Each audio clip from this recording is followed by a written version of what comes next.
Welcome back, esteemed candidates, and again, thank you so much for taking Malawians seriously.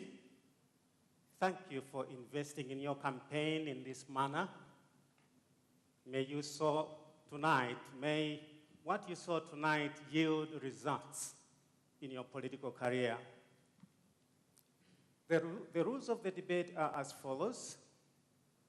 I will ask all questions during this debate, and you will have 2 minutes in which to respond. If need be, I'll raise a follow-up question, and you will have 30 seconds in which to respond.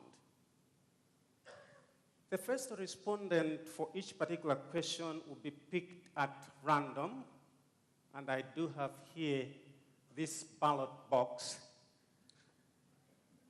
Trust me, it's been proven to be free and fair. Subsequent respondents will follow the sequence of your positioning in this particular auditorium. And then, in response to public feedback regarding making this debate a little more interactive, we reflected on what is feasible in terms of making this debate sound like a debate. And then we're saying, with 11 candidates, surely if we opt for a full-blown debate, then we'll be here up until tomorrow. And so this is what we'll do as a compromise. After the first candidate has responded to a particular question, the subsequent candidates are expected to link their response to the previous respondent. In other words, how does your position as a candidate or as a party relate to what the preceding candidate has articulated? If you agree with them, please tell us. If not, please state your position. Again, time does not allow us to move back and forth between candidates, which would have been ideal if we had opted for a full-fledged attendance, a full-fledged debate, which again, time does not permit us. However, in your concluding remarks at the end of the debate, you can briefly clarify your position on any question where you feel you were misrepresented. May I again urge you to stick to the question. Malawians are not looking for colorful descriptions of the problem. We want to know what makes you and your party a silver bullet in our present syndrome. The debate will run in both English and Chichewa. Please, when responding to questions, adhere to the language in which the question has been asked. You have a digital timer in front of you, which is quite visible to help you adhere to the time limits. Again, please ensure that you are positioned behind your podium to avoid obstructing the other candidates. Remember, you are not permitted to bring ligasa. Maneb is very vigilant these days. We will begin with our first question, and again, in the interest of transparency, I'll pick the first one. And the first question is on intra-party democracy and respect for the Constitution, and it goes to Mr. Atupele Muluzi of United Democratic Front. A common problem that's facing our country is what I may call a wobbly intra-party democracy. It's become fashionable for a president to dump the party that sponsored them into power and form their own. Vice presidents have become an endangered species in our country. How insulated are you from dumping your party if elected into power? You have 2 minutes.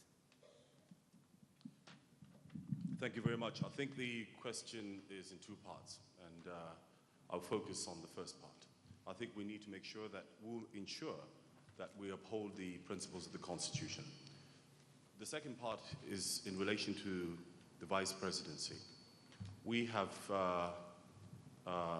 had a process of nominating the vice president nominee in this election, and this has been Dr. Godfrey Chapola. And the criteria we used was to make sure that we elect an individual who we believe is a transformative leader and whom we believe can be not just a vice president, but a vice president that can step in if the president is incapacitated. We believe that we will be able to address these concerns by appointing a credible cabinet that will set the agenda of government, that will implement the policies of government, and make sure that it is a cabinet that is working as a team. And the vice president is central to that particular team.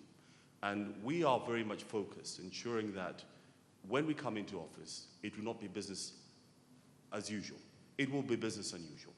And we'll make sure that we have an administration that is working with a common agenda for the benefit of all Malawians and making sure that we deliver on the promises that we'll be making to the people of Malawi. Thank you. Again, let me remind the audience that at this point in time, applauding is not permissible. Let's now move on to People's Progressive Movement. Can you come again with your question? I want to be very clear.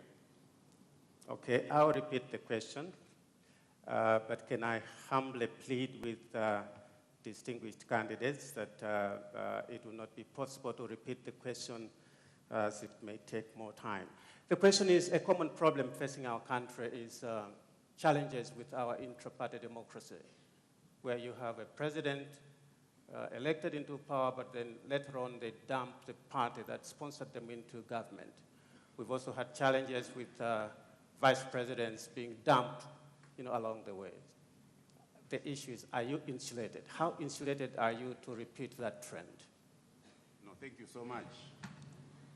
I wish that question went to Peter, because he is concerned.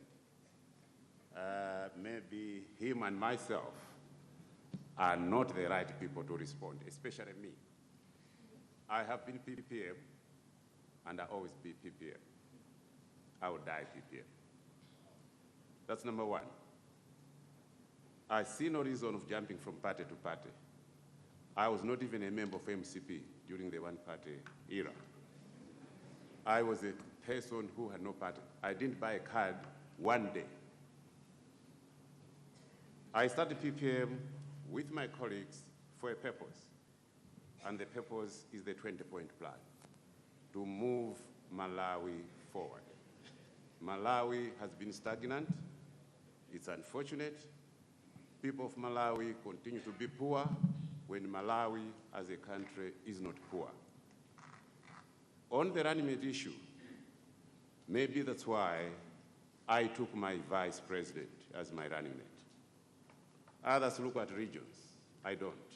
I look at professionals. An economist, same business person. I know money inside out. I know economics inside out. I picked a professional academician because once the two are put together, Malawi will move like wind. We have to clean up our educational system, put the right things in place. We have to reorganize our economy, and all this is in our 20-point plan. We don't think Malawi will be the same when PPM takes over. I cannot dump my own VP. All the parties pick somebody else. They leave their vice presidents. That creates confusion. That creates enmity. Because when you are VP, you expect to be the running mate. That's what I did. Thank you. Very impressive, Mr. Katsonga Piri, that you've said very blatantly that that's not a problem for you. But then we've had cases before in the past where somebody is as firm and take their stand and very articulate the way you are, but then down the road, you find that they are surrounded by hand clappers, people who can't even check the wrong that's happening. Who are you surrounded with that will hold you accountable? I'm surrounded with very good people, business people, academicians, and ex-civil servants, including the current serving civil servants. There are people who don't move. The majority of them maybe have moved one step, maybe from one party to PPM. They are there to date. They know what they are doing. We have worked together, to come up with a 20-point plan, and they know what we want. It's difficult for them to move because no other party offers them anything close to what PPM offers them. Thank you. We'll now move to Chipani Chafuko. Let me remind you distinguished candidates that please relate your response to the preceding respondent. Thank you. Thank you very much. I will do exactly that by commenting a little on what was said by the leader of the UDF, some of which I agreed with, some not quite. Similarly, I'll do the same with what has been said by the leader of PPM, some of which I agreed with, some I did not. And speaking like, as somebody who has lost his running mate only a few days ago to the ruling party at a price of 100,000 kwacha only, let me say the following, that fear of the unknown is the driving force that is making some presidents and leaders of parties not to follow what is democratic in their own constitution. For example, a leader of a party will, after listening to leaders who are not behaving themselves in the constituencies and regions, stop holding a convention, for example, regional meetings, for fear of those people who are very, very close to that leader losing their positions. This is why you find that old parties are not continuing to grow at the pace that we had intended, rather hoped that they'll be growing. Chipani Chafuko will, and has so far, continued to stick to what's in the Constitution so that no matter how close a leader is to the president, when it comes to electing new leaders, no one is protected. So the democracy in the party continues to thrive. That we hope to continue, and perhaps if you watch us deal with the replacement for the man who has been bought by PP, you will see that we're going to follow the rules that we have in our Constitution. If you don't practice this in your own party, there's no way you can do that as a president. Thank you very much. New Labour Party. Thank you. I will not, I'm tempted not to mention much about what my colleagues have commented for obvious reasons, but to say that in 1994, there were only 3 political parties that competed effectively in the 1994 general elections. And the fact that there are so many parties now is a reflection of lack of intra-party democracy. Most of these parties around here are there because they have had to flee from their original parties because of conflict. And therefore, it would be a fallacy to imagine that these things don't happen. But in the case of New Labour Party, we have just founded it, seeking shelter from elsewhere. And therefore, we can't seek shelter and run away from where we are. I can assure you that we are composed. We stand for what we stand. New Labour Party stands for the idea of wanting to sort out the problems of the people that are working class, people that are actually suffering, people in the rural areas, to make sure that they also earn a good living. But that said, the issue of the running mate and that of the vice president, which is also part of the question, is as a result of power struggle. If you go back again to 1994, UDF had Malawi and they had nice time for 8 years. It only fell off toward the end when there was third-party issue, and it was therefore a power struggle. If you come to the next one of UDF and Bingo and Kassim, it was because the candidate was imposed on him. If it came the next one where Bingo was, the US band was his own personal picking, but there was also a struggle. So by and large, vice president can survive. But if there is a power struggle, it's very difficult to do it. Now, it's a management's time. Do we want to say that the vice president can go their own way? I think the two of them are supposed to work closely together for the benefit of the party. It shouldn't be only the president looking after the vice president, but the vice president too must also look after the president because it's the duality of it. So let's not just look at one side. Are the vice presidents also doing their role to actually help their presidency in position?